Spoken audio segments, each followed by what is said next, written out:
Okay, they're doing this for... This is the Resident Evil event. No, it's still loading. Oh, there we go. Yeah. Oh.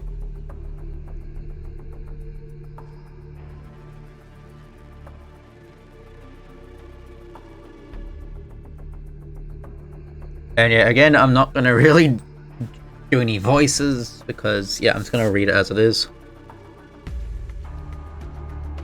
I do love Resident Evil, so yeah, looks really cool. Goddess of victory, Nikke! Alright.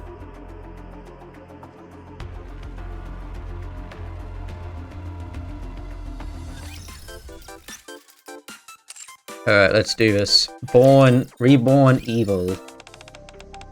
Now for our next report. Over the past few days, a series of missing person cases have been reported across the Ark. The central government has issued an official statement saying that the incidents cannot be classified as serial disappearances. Case 1. Missing person, Miles Carter. Male, 45, former commander. 183 centimeters, 80 kilos. Last seen leaving his home from around 11 p.m. His daughter filed a report with the ACPU 2 days after his disappearance. Notable information: lost his leg during an operation on the surface, and has a history of alcohol abuse. Recently began counseling at the urging of his daughter. Those around him say he has been showing improvement and was 2 months into sobriety. Counseling? Which counseling center? Confirmation required. Meanwhile, the raptured part discovered at the home of the missing person was said to be debris from a unit destroyed during the recent terrorist attack on the Ark. And the central government has declared that it is unrelated to the current missing persons case. However, some have risen suspicion of a cover-up, fueling ongoing controversy. Case 4. Missing person, Iris Monroe. Female, 68, former nurse. 154 centimeters, 53 kilos. Last seen around 10 a.m. before leaving to attend a gathering with acquaintances. At around 7 p.m. on the same day, her son filed a report with the ACPU. Authorities visited a residence immediately after a report was filed, but it was empty. Preliminary findings at the scene suggest the entire family has gone missing. Case classified as a family disappearance. Notable information: no signs of forced entry. A rapture part was found in the basement.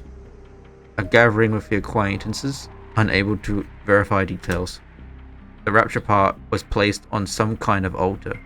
What purpose?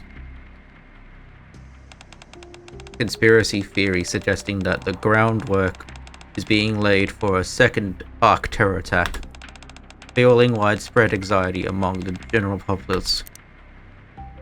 Case 8. Missing person, Elisera 9.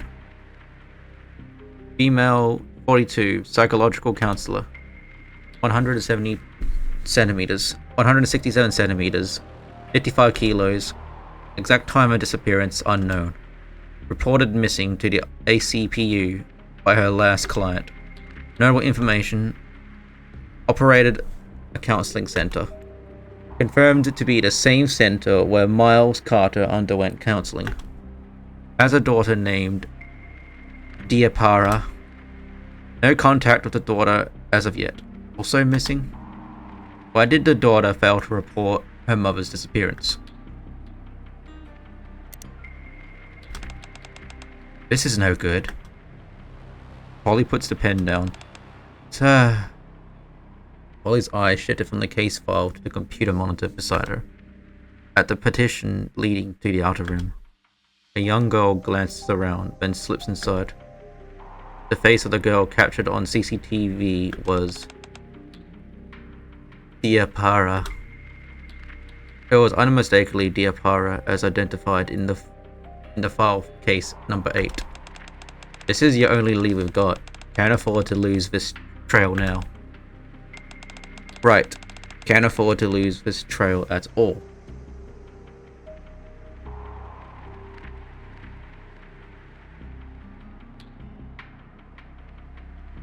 Ollie grabs her sidearm. I hope it's nothing serious. He sets off from the police station. Case number 9. Missing person Polly? Okay. ACPU investigator. Went missing during the investigation. Confirmed last seen heading for the Outer Rim. All signs point to her pursuing Diapara alone. No information. Confirmed to have visited the counseling center operated by El Sierra 9 on the day of her disappearance. The center is currently decommissioned. Entry is not permitted. Recently, a phrase has been reported to be circulating among the staff. Umbrella will pave the way forward for us. Umbrella will pave the way forward for us. Oh no.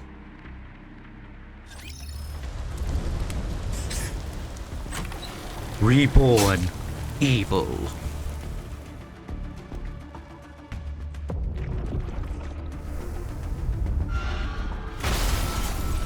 Oh, whoa.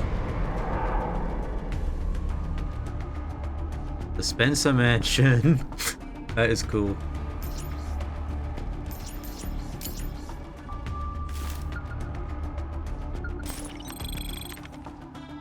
Oh, cool, you can get Claire Redfield. These raptures are mechanical creatures, you say? It's hard to believe something like that could be enemies of humanity. Oh yeah, that's cool.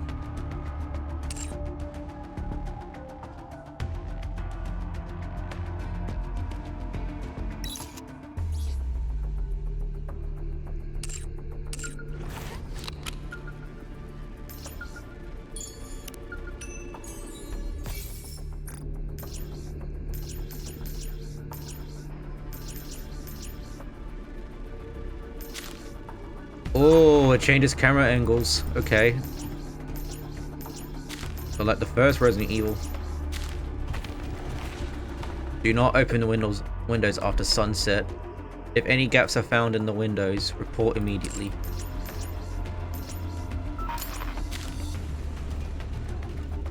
I'll go to story 1. Piano.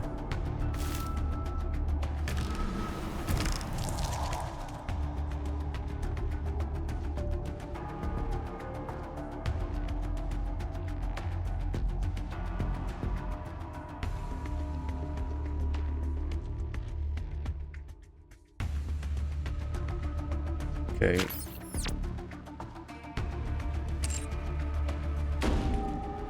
Alright. Wherever you go, I'll always be with you. Let's go. Mind if I join? Go, Miranda, go! Ready to go. My turn? I suppose I'll have to finish this up.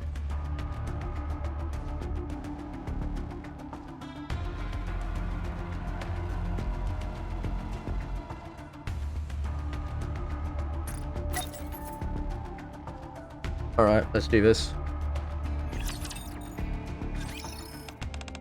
Right on time. Take a seat. I heard a D-wave was detected. Yes. It was 2 weeks ago. A D-wave triggered by the entity codenamed Gatekeeper was picked up. 2 weeks ago, you said. Why wasn't I notified immediately? We had to confirm a few things. The D-wave wasn't detected on the surface this time. It came from inside the Ark. We're presently picking up a D-wave signals from a mansion located in the Outer Rim. We moved too hastily. There's a risk of the D-wave being exposed to the external parties. This could reignite tensions with the Outer Rim, especially since the dust has only settled from the last Outer Rim incident. As such, the central government has decided to handle this case with extreme caution. Which brings me to my point. Have you ever heard of the Torch of Salvation? The Torch of Salvation? I've heard of it before. When I was working on a case helping that girl, Diapara, search for her mother. Aren't they the cult that worships raptures as gods? It seems you are well informed. Take a look at this. Anderson hands me a document.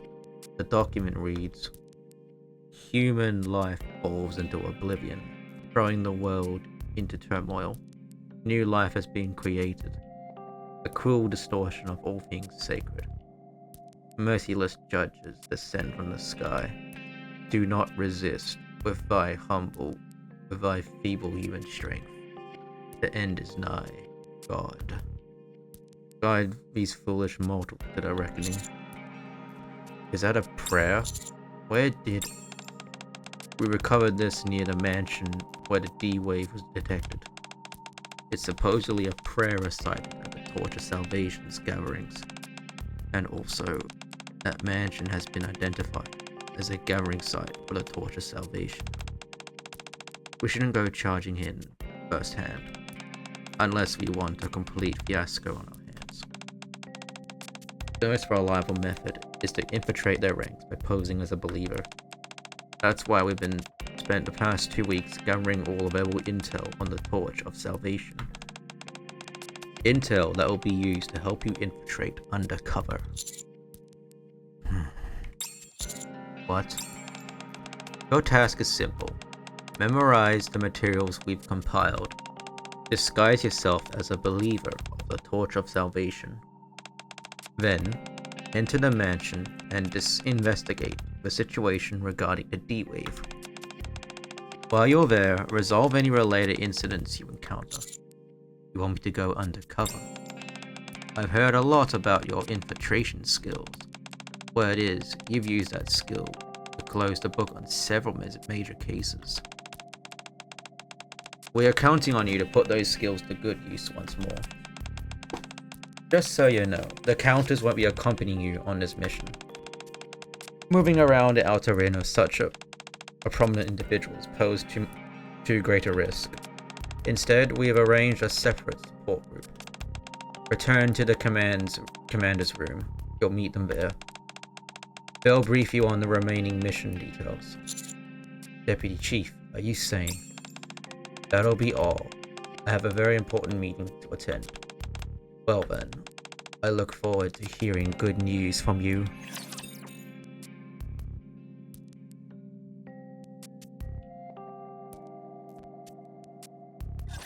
Stay back.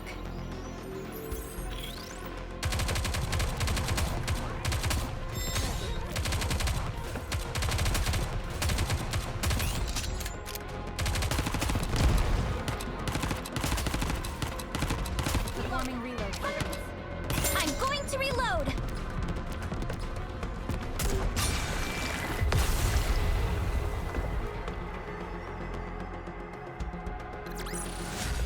Well, that was easy.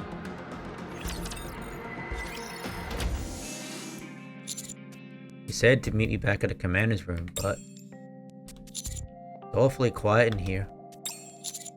Guess I'll sit and wait. I sink into the couch, and everything Anderson just told me comes flooding back. The D-Wave, the Outer Rim, the mansion, and the Torch of Salvation. I never thought I'd hear that name again. A memory of something I saw on the surface hits me abruptly. A small altar in the middle of a clearing, and a blade of unknown purpose. People lying around as if they are asleep, each of them holding a rapture part in their hands. I realize I've been entrusted with a mission far greater than I anticipated. My mind is racing. Maybe a splash of water would help clear my head. The sound of a running faucet can be heard from the bathroom. Did I forget to turn off the water? If Rappy finds out, she'll freak out. What? Huh? My nose burns. I glance at the mirror and see blood flowing. Just like the people I saw near the altar back then. Blood fills the sink. Aren't you being a bit dramatic? I thought you'd be used to this by now. What the? Hey, you okay? The blood that filled the sink has completely vanished. I glanced back into the mirror again. D and K are standing behind me. Yeah, I'm fine. So, you're all the backup that Anderson was talking about? We'll wait outside. Pull yourself together and come out when you're ready. As the missing persons reports continue to pour in, the central government has stated it will take firm action against those who spread false information. After washing my face, I step out and see the news is on. D is leaning against the wall with her arms crossed. K is sprawled out on the couch. They are watching the news, both with grim expressions. These days, all you hear on TV are stories about people going missing. Clears throat. I thought I was told to get the mission details directly from both of you. Read that first.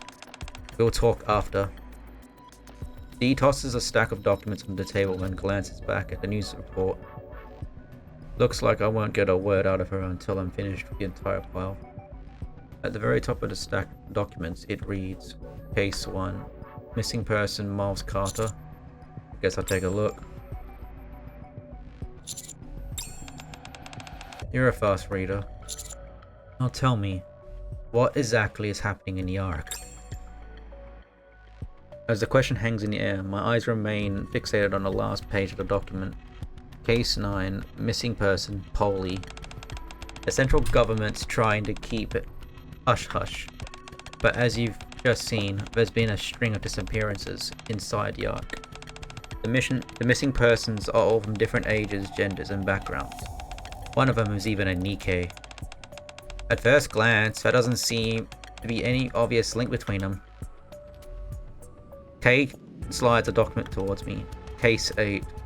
Missing person, Elisera 9. No information. Has a daughter named Diapara. According to the central government, records Diapara's mother, Elisera 9, was involved with a cult called the Torch of Salvation. So I poked around the counseling center she ran. It turns out every single missing person is somehow connected to that place. For example, this guy, Miles Carter, turns out he was going there for counseling. Iris Monroe used to work there as a nurse. Not only that, that's enough. You don't have to spell everything out. If you say so. Anyway, here's the bottom line. Every one of those missing persons is tied to Elisera 9. Which brings us to the problem. He's part of a cult that worships raptures. So here's where the D-wave is coming from. The first person to go missing, Miles Carter, vanished 2 weeks ago. Strangely enough, we picked up the D-wave coming from the Outer Rim 2 weeks ago as well. Right as the mansion where the Torch of Salvation holds its gatherings. Something about this reeks, wouldn't you agree? So the missing persons cases, the D-wave, and the Torch of Salvation.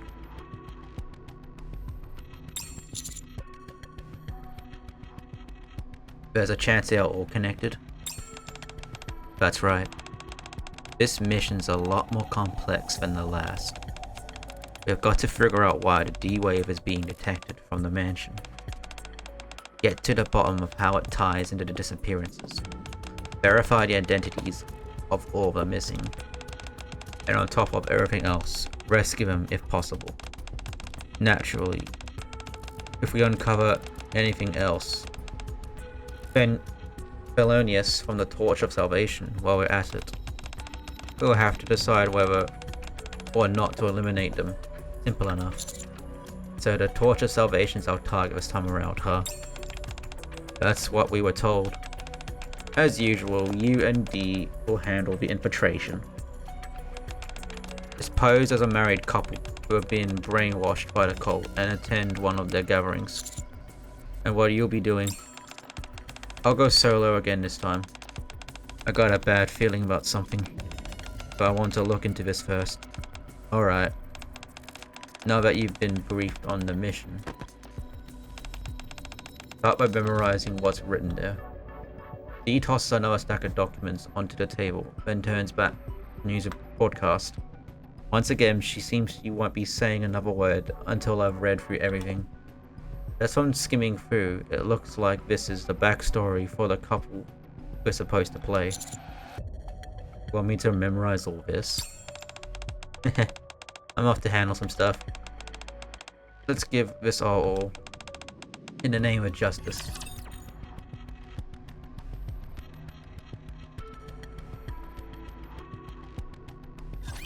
Engaging the enemy.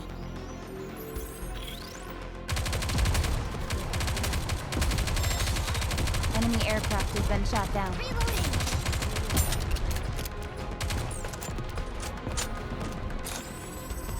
Hold on a moment. Target eliminated. Police Officer Polly is here. Let me be your escort. I'll get them all!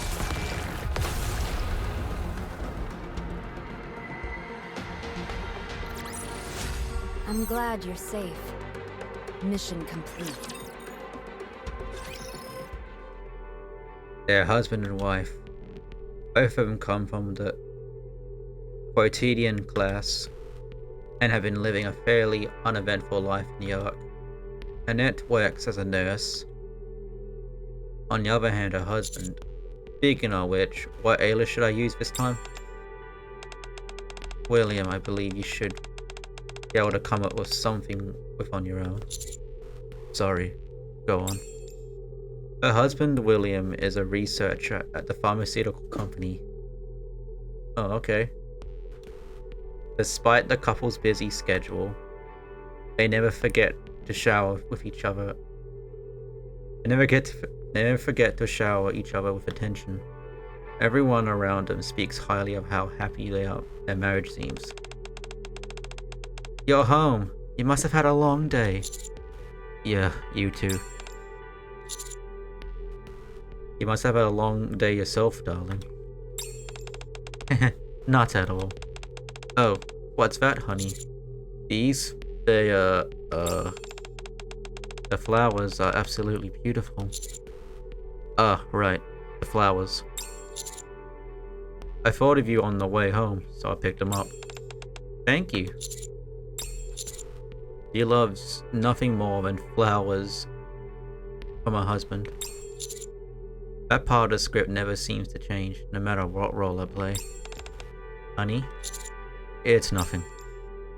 Then one day, calamity befalls the couple. A medicinal accident occurs at William's pharmaceutical company. All the blame is pinned entirely on poor William. The couple suddenly becomes buried in debt. And their idyllic life collapses overnight. Despite this, Annette never blames. Oh. This is clever. Annette and William Birkin. Okay.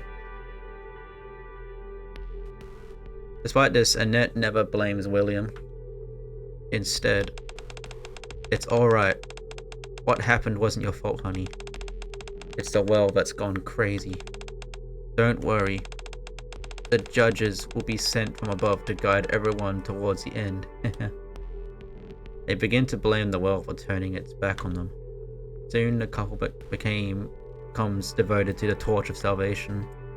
With their faith deepened, the couple decide to attend a gathering purposely being held at a certain mansion. Thus, they quietly head for the Outer Rim. They even bring a bouquet of flowers, hoping to be welcome as initiates of the faith.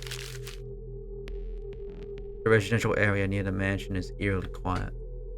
It's rather unsettling. It's not like there's no one around at all. Only pages filled with prayer scripts are scattered about. There's no sign of life anywhere. When Kay and I were digging around, this area was crawling with cultists. So what now, darling? Let's start by checking out the area. Given the situation, I think we can drop the act. Dee and I split to look around. While there are signs someone was living here recently, the place itself is completely empty. The only thing worth noting is some sort of graffiti has been scrawled all over the walls. Is that an umbrella? Why would someone draw something like that here? Does it mean anything? I stared at the umbrella graffiti for a while, but it offers no answers. I turned my head to see the mansion looming in the distance. From the moment I saw it, the mansion felt like it didn't belong in the Outer Rim. The Spencer Mansion. What's a perfectly intact mansion like this doing in the Outer Rim, you ask? Beats me. A strange rumor has been spreading in the Outer Rim. Locals warn others not to go near the mansion. Stay far away from the mansion unless you want misfortune to come your way. Maybe that's why it's still so intact. This place gives me the creeps. Maybe I should head to where Dee is. I'm pretty sure I saw her heading that way earlier. Dee, you here? Huh? What? Sorry. Huh? I didn't realize you were changing. I am slipping into something that will be easier to move around in. No point in pretending that we are a couple at this point. So did you see anything? I noticed some strange graffiti drawn over the place. Other than that, nothing unusual. Nothing out of the ordinary. That makes all this even more suspicious. I heard a door behind me. Dee has changed back into her usual outfit. Doesn't look like there's anything to learn here. Let's head to the mansion. With any luck, we might find some sort of bleed there. Target located. Oh, hey Ada. Keep up your end of the bargain, and I'll do the same. Subduing target.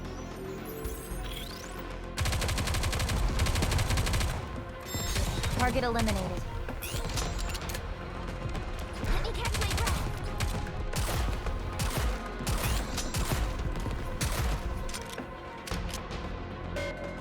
Target eliminated.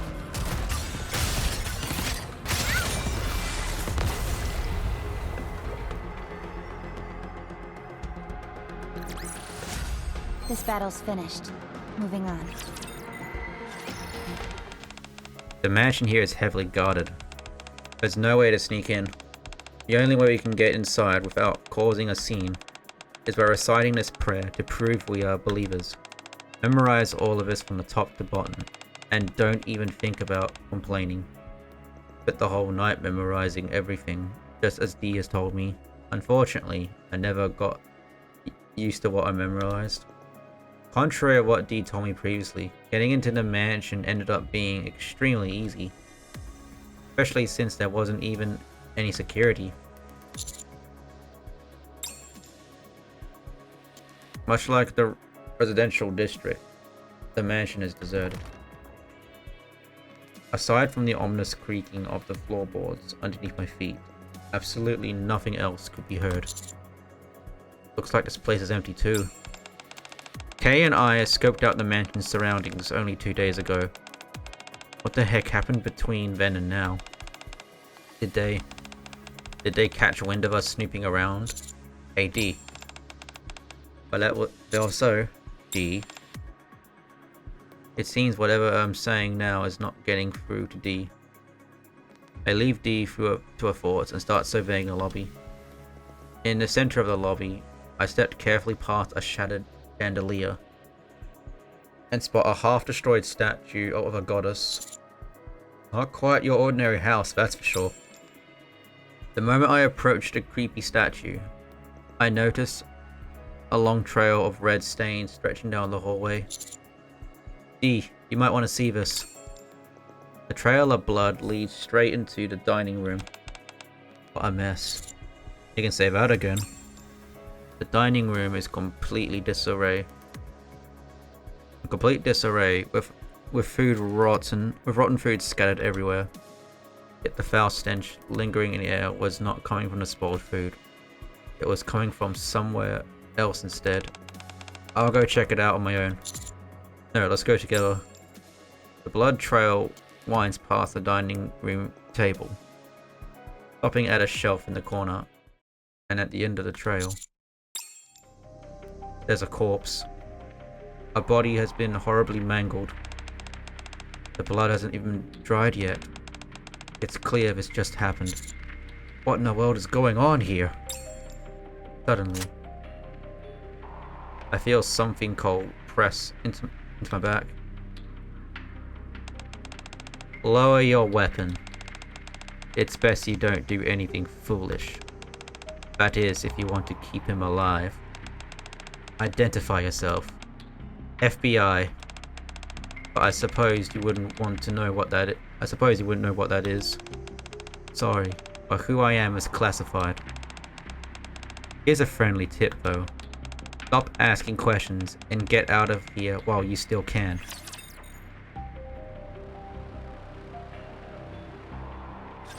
Entering combat.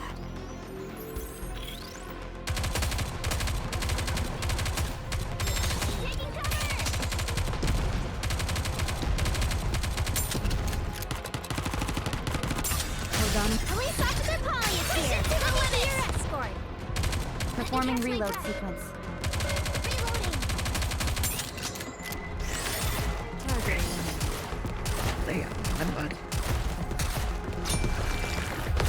Alright, got him.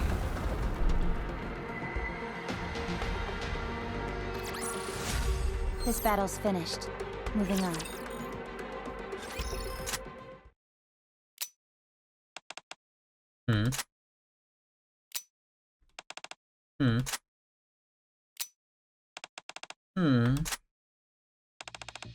Miranda, are you alright? Huh? Yes, of course. I was just doing my usual firearms check. At this hour, the workday's over. The ACPU works for our citizens around the clock. How was that? Did it sound cool? Not really. I don't think that's something you should be saying in this situation. Is that so? Cherish your gun like you would a loved one. What about that? This doesn't seem quite the... It doesn't quite fit the situation either. Oh really? Then... Darn, this isn't good. I'm officially out of excuses. Hang on. You're not planning on waiting until I'm off duty and then heading to the Outer Rim, are you? The boss already told us. Since there's no way HQ is ever going to authorize an investigation, we've been told to stand by for now. But you're still investigating, aren't you, Query? Well, Query clearly shuts down the file folder she's carrying. The document she was reading is labeled Case Number 9. I can't sit by and do nothing. I'm sorry, but I have to head out to the Outer Rim to find Polly. But we'd be defying orders. Fine by me. I've gotten used to filling out disciplinary reports. 10 pages. I mean, 6 pages. No, 3 pages. I can fill that out in my sleep. I think we've been more than just a disciplinary report. Ooh, even better. Then I won't have to write one at all. No, what I'm saying is, besides, Polly would have done the same for us. Query turns to the whiteboard placed in the corner of the police station. Her vision is too blurry to make out what's written on it. But the photo of Polly pinned at the center of the board stood out perfectly clear to her. Alright, I'm off. Miranda. Yes? I'm coming with you. So what's our first course of action? Are you asking me? It's just you and me, so who else would I be asking? And no more jumping out of the shadows like last time, okay? It honestly scares me to death when you do. So what you're telling me is to come out without a plan? Well, this is where Polly's signal was last detected. Why don't we start by searching around this area? Also, is it just me, or does this place feel kinda creepy? There isn't a soul around. Hey, you see that? There's a mansion over there. Let's check it out. This is the ACPU. We're coming in.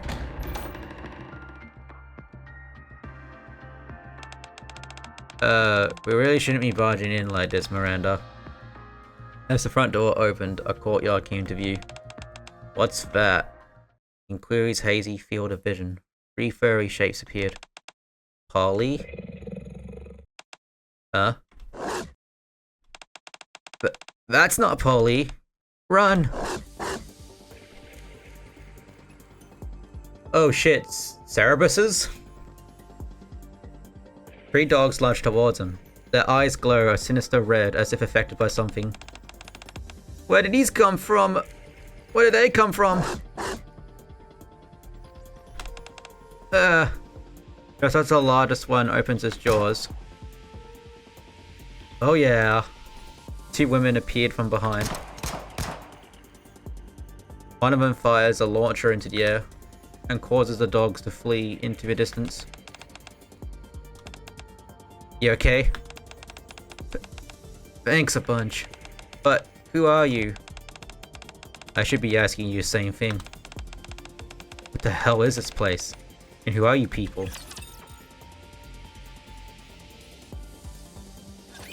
Enemy sighted! Oh, now we have T-virus infected dogs here. That ain't good. Police officer Polly is here. Fire straight ahead. Together. And they're known as Cerebus, those dogs. This battle's finished. Moving on. Hold the door. We've got to keep them out. Oh, okay.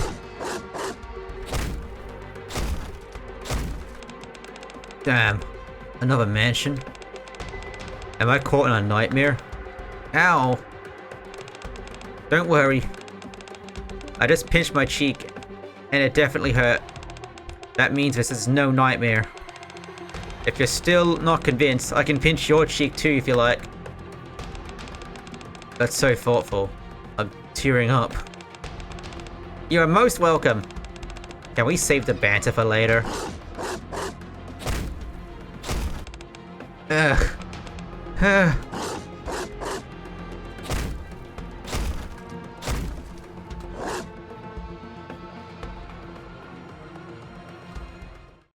Violet shaking door finally stops. Yeah. I think they're all gone now. I thought the gunfire scared them off. But now they brought friends instead. If we provide any later, things could have been a disaster. Yeah, that was too close for comfort. Anyway, now that things have calmed down, let's get some proper introductions going. I'm Claire. Claire Redfield. I'm Query from the ACPU. Thanks for your help. And this here is... I'm Miranda, also with the ACPU. The ACPU. That's right. We are the police, safeguarding citizens safely. That's what the ACPU does. So you're both police officers? Then, have you heard of a man called Chris? He's my brother. He works for the Raccoon City Police Department. I haven't been able to reach him, so I've been looking for him. The Raccoon City Police Department?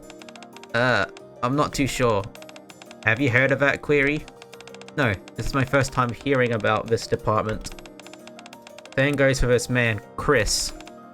I see. It's a pity. Ahem. I guess that leaves my introduction. Yeah. And you are... Name's Jill. Jill Valentine. Claire and Jill. Got it. Can I ask exactly how you end up here? Well, you realize how crazy this probably sounds. But I'm curious about myself. Oh. I was in a chopper, getting evacuated from Raccoon City, when everything went blurry. Next thing I knew, I was here. You too? I was trying to escape Raccoon City when everything started going blurry too. Before I knew it, I saw the two of them getting attacked. I just reacted and sprang to action. What the hell happened to us?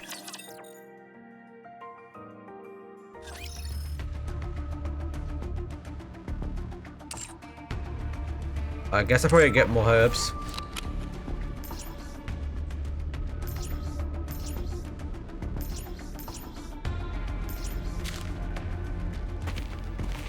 Honestly, I can handle anything, but that meat, can't even stomach it.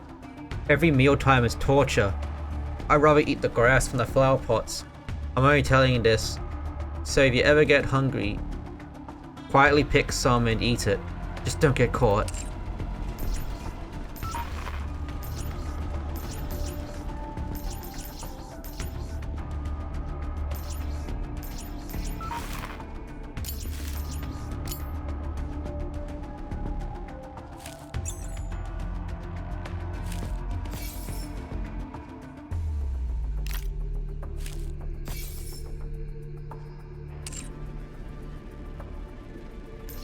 I'll probably like unlock the rest of stories.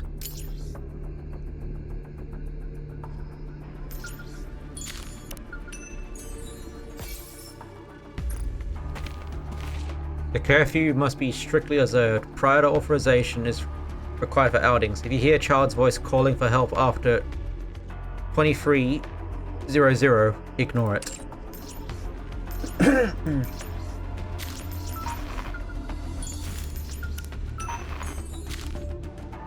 I like how it changes like camera angles, like Resident Evil 1 and 2.